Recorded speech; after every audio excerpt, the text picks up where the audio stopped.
Welcome to Samba Samba. Enjoy the video. You start by cutting the usual delays.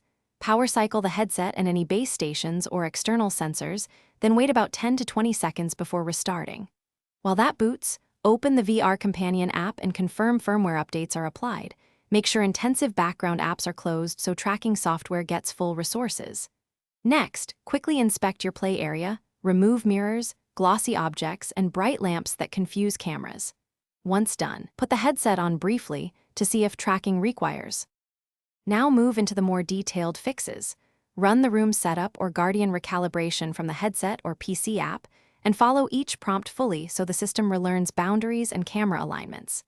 If you use external base stations, reposition them about 1.5 to 2.5 meters high, angled to overlap the play area.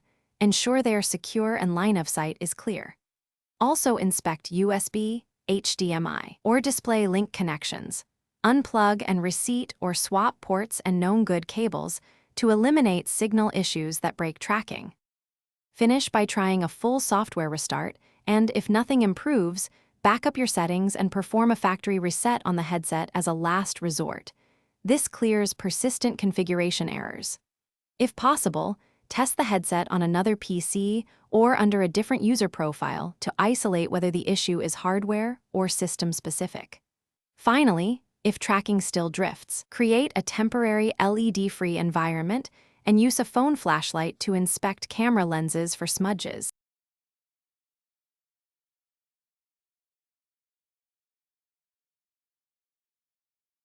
Thanks for watching. Consider subscribing if we helped you.